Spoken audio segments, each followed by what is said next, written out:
Welcome back to the Woodsmith Shop. Today we got a really special weekend workshop episode planned for you. The whole idea here is to look at 3 different projects that you can easily build at least one of these in a weekend, and probably more. We're gonna get things started with Chris Fitch making a pizza peel that's gonna make pizza and movie night, or your latest sourdough loaf, or even a pan of cookies come out of the oven a little easier. Logan goes back to the lathe to turn a French-style rolling pin. If you've been looking for a way to get into some turning and lathe work, this is a great project to get you started. I'll wrap things up with making a scrap wood cutting board that's just as easy to make 1 as it is 7. It's time to build.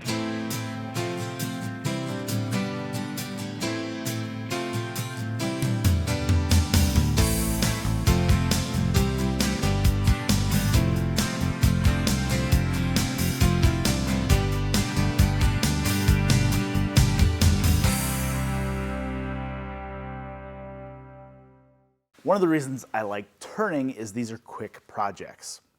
Here we can create something really useful like a rolling pin. And that's what I'm going to show you how to make today. One thing I like about rolling pins is they don't require a whole lot of stock, they're easy to turn, and they make great gifts, and you can kind of practice your techniques as well. So what I've done here is I have 2 blanks. Most of my blanks are going to start like this. They're going to be square. However, if you want to speed up your time at the lathe, you can go ahead and knock the corners off. And I did that on this one. I simply took it to the bandsaw, tilted the bed to 45 degrees, and I nipped off those corners. Now it's really not gonna save you a whole lot of time unless you are batching out a ton of these at once. And this is a great project to do that. So if you're gonna make 5, 10, 15 of these, go ahead and take the time to knock the corners off, and it'll save you a little bit of time at the lathe. So how am I gonna hold this? Well, this is the perfect thing to use a drive spur on. A drive spur, as opposed to a chuck which grabs this, gets driven into the end, and these little sharp points on it really grab the wood, and that's what transfers the power from the lathe into the wood. So I've already marked centers on both of my ends here. I just did that by crossing the corners of this octagon shape. And now I'm going to put that drive center in, and I'm going to use a soft-headed mallet to drive that in.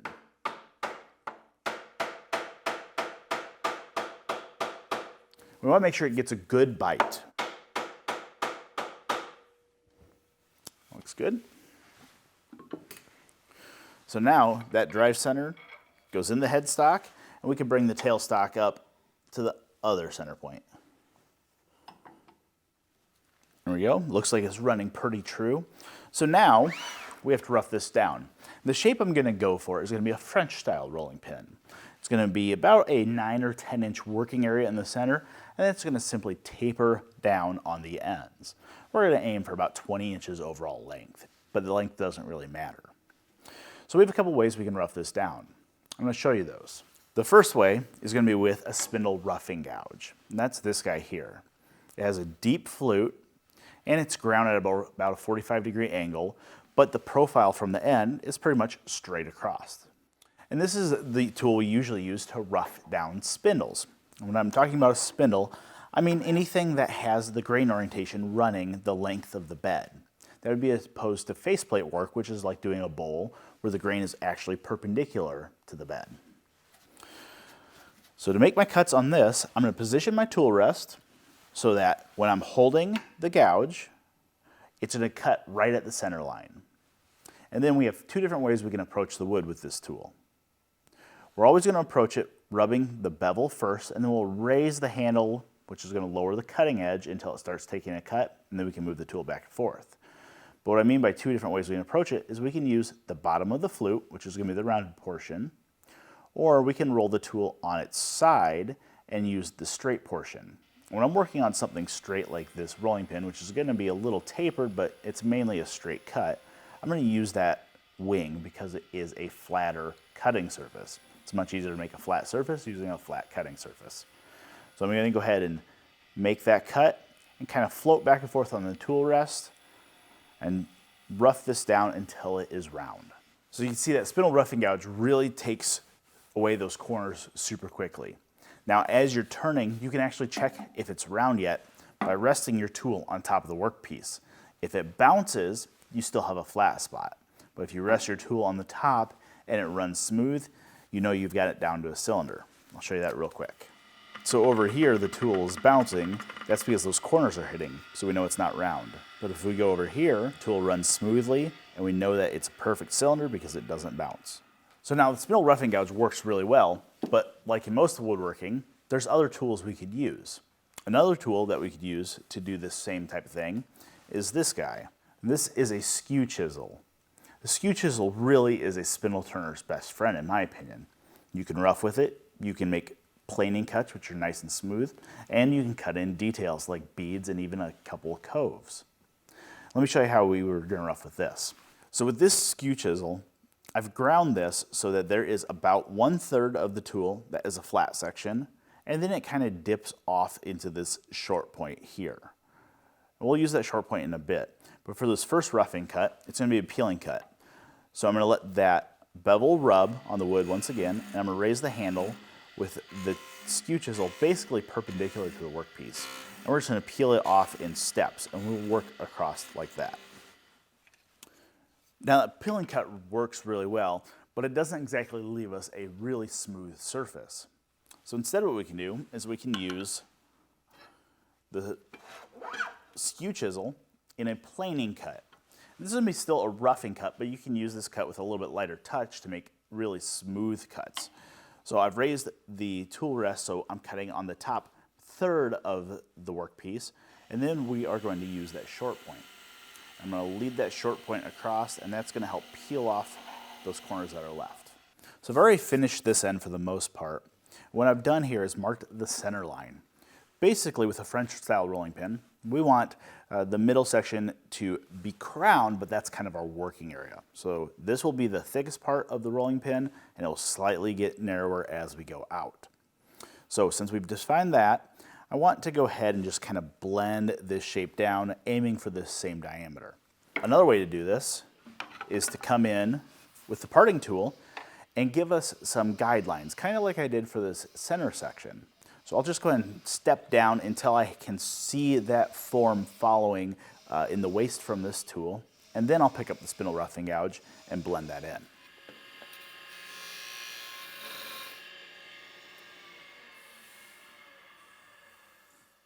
Now that we've created kind of a honey dipper look, we'll just come in with the spindle roughing gouge and remove those center sections, kind of blend this whole thing together. Now once I have everything smoothed out in the shape I like, I went ahead and defined the ends.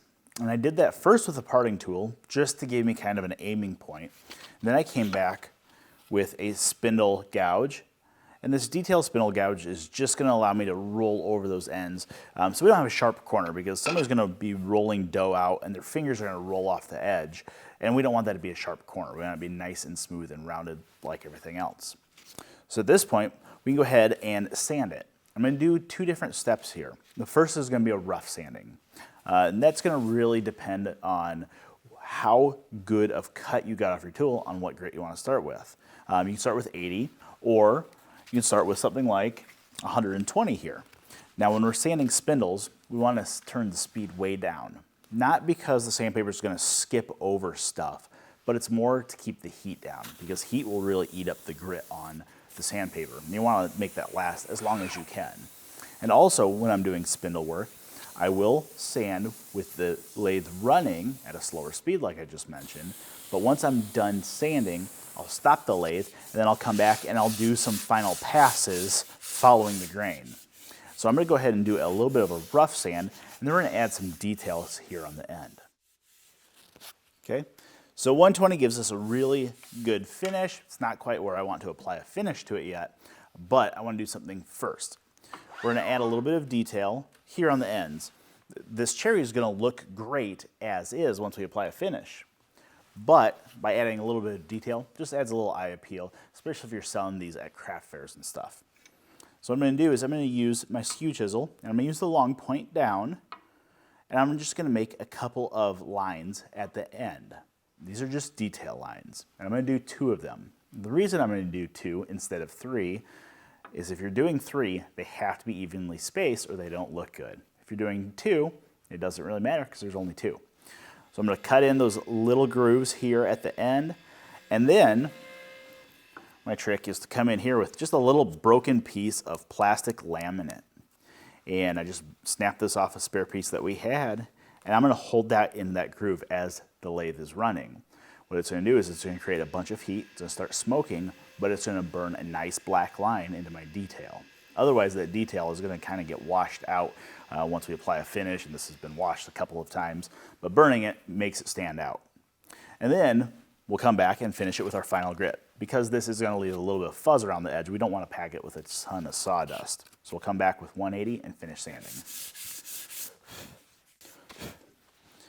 Now, if this rolling pin was going to go into my house, I would probably not even put a finish on it. After a couple of washes, any finish you put on is probably going to disappear anyways. But if you're gifting it or you are presenting it at a craft fair, you want it to look good. So we're going to go ahead and put a food safe finish on here. The food safe finish that I'm going to use is going to be boiled linseed oil, and then I'm going to top coat that with beeswax. Now there are some finishes on the lathe that you may want to apply with the lathe turning, but anything that's liquid based, from my experience, you don't want to unless you want to be wearing it, and I don't feel like wearing boiled linseed oil. So we'll just rub it on, let it really kind of soak in, and you can see that that cherry pops really nicely.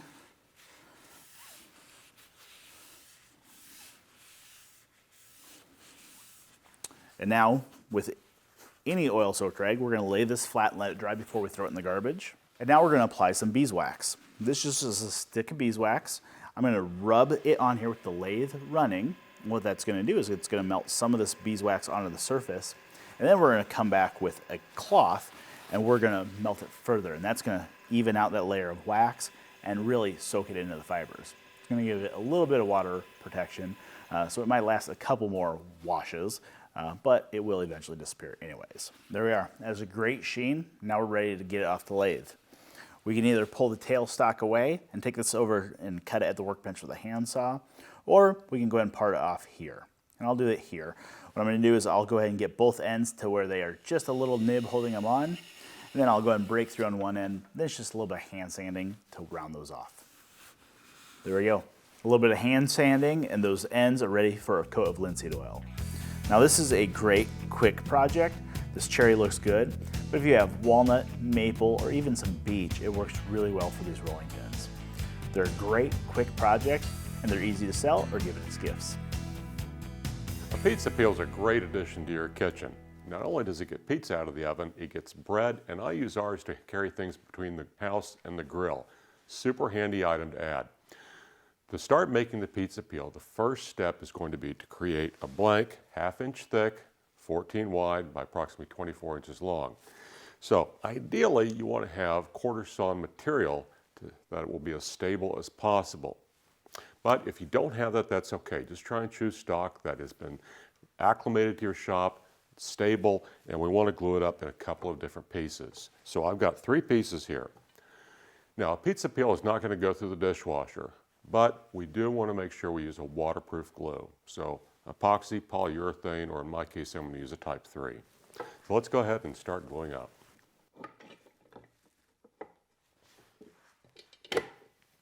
With our panel out of the clamps and sanded smooth, it's time to move on to creating a taper on the end of our pizza peel. And that taper is going to let it slip under the pizza, the bread, whatever you're using it for. So what I have here is a simple jig. It's got a base. I have 2 tapered sides, and those tapered sides are going to let this sled with the router ride back and forth. I have a 3/4 inch bit in my router, although you could use a different size, and I'm just going to start going back and forth creating the primary taper. There will be a secondary taper later, and we're going to use a hand plane for that. But for right now, we're going to start by chewing away the wood and creating a nice even taper using our jig. It's a bit messy, but it goes pretty fast, and it's a great way not only for a pizza peel, but for any project where you need that slight gradation. Just create a jig like this. Well, after I finished up routing the taper, I went ahead and took the double-sided tape off the back that was holding everything down, and then I took a block plane and gently smoothed and feathered from this flat area into my taper and did a little sanding. This is a project where you got to sand a little bit in advance before we get to each part. So with that done, I've got some layout lines here, and I'm ready to go to the bandsaw. Now this is where A big French curve really comes in handy for a lot of these large arcs and transitions. So certainly something you might want to think about making for your shop. Let's go to the bandsaw and cut this out. Well, we've got the main portion of the pizza peel cut out, but I wanted to add a little bit of contrasting wood to kind of jazz things up a little bit. So I'm going to use this piece of 3/16 cherry and create an overlay for the handle. So what I'm going to do, I have an arc scribed on my cherry, and I'm just going to line my pizza peel up with where I know that arc needs to be, trying to keep things nice and even. And then I'm just going to scribe around the handle of the peel. Now, of course, this is still just rough bandsawing, but I want to go ahead and cut the cherry out, glue it on, then I'm going to go back and make everything into nice sweet curves and smooth it out.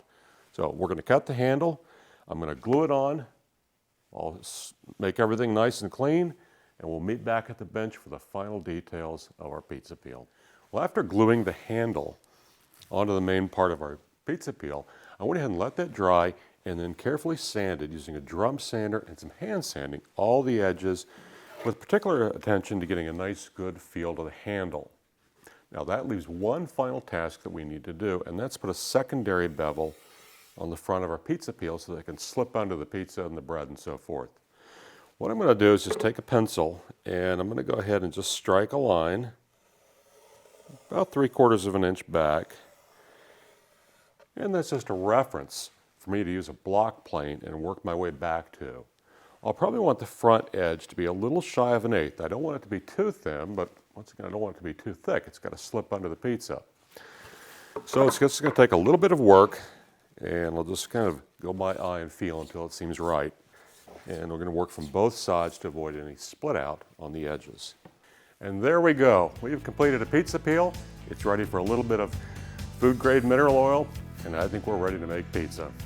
All right, for my weekend project, I'm gonna make a cutting board, and it's gonna be kind of one of those just right sizes. Not too big, not too small, perfect when you need to pull out and set up a cutting station in your kitchen that doesn't take up a lot of space. Now this cutting board is designed to be made out of 2 complementary materials. We have a couple of offcuts from previous projects. I have some European beech here, which is a sturdy hardwood, and then we had some leftover mahogany that I'm going to use as well. The colors play pretty well together, and the grain lines, as you see, are going to look really good. Once I get some finish on it, you'll see the contrast between the 2 materials as well. Now, what I want for this cutting board is it to be durable. And this particular piece of beech, you can see the example here. It's what's called flat sawn, so that's why you see these cathedral lines on the surface here. There's a knot that's kind of an issue, and I want to cut around that. But in order to be durable, I want to use, and look good, I'm going to use the edge grain.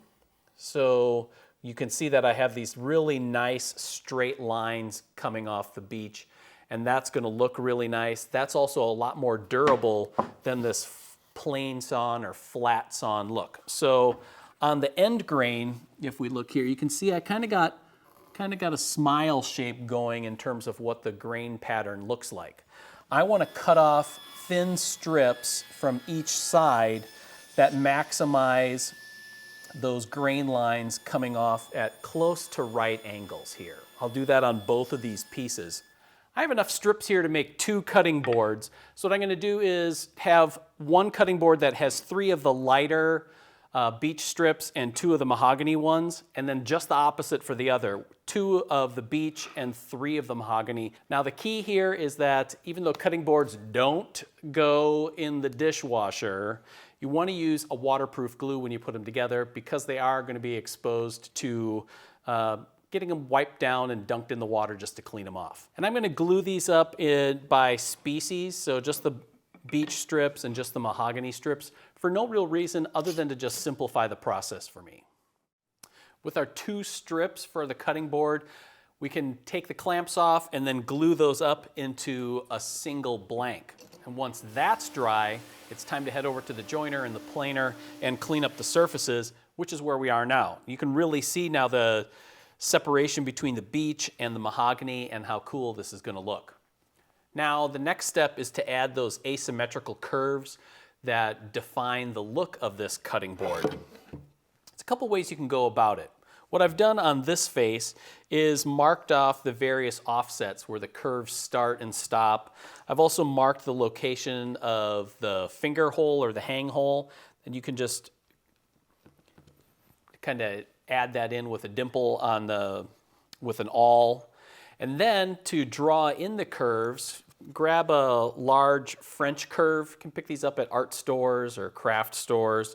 And then find places on the curve where it matches and gives you a nice flowing curve. You know, and I've marked some of those with tape here that I can lay out that line and draw it in. Then it's the same thing on the opposite side.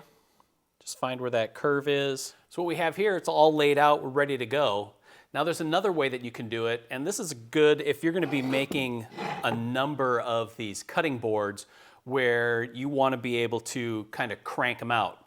You'll still do the layout work, but instead of doing it on each of the pieces, you can do it on a piece of 1/2-inch plywood or some hardboard or spare MDF that you have around. Cut that to shape.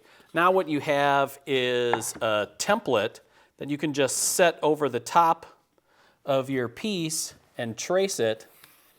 Now we're ready to head to the drill press to drill the finger hole and make some cuts at the bandsaw. You have a couple of goals when you're at the bandsaw. You want to remove as much waste as possible, but you want to leave some in order to be able to trim it flush here at the router table. So what I've done now is attach the template to my blank, and I'm going to flush trim it. All right, you don't want to step away from the router table without installing a roundover bit and rounding over all the outside edges as well as the finger hole on your cutting board. Then it's just a matter of sanding it as smooth as you want. And then it's time for the finish. So what I'm going to apply here is an oil-based finish that's food safe. And there we go. We have a great looking project, and it didn't take that much time to make. Now on today's episode of the Woodsmith Shop, we built 3 great projects for your kitchen, whether they're for yourself or to give as gifts to help enhance everyday cooking and special occasions. You'll find something that you can do in your shop in a short amount of time and end up with some really great projects.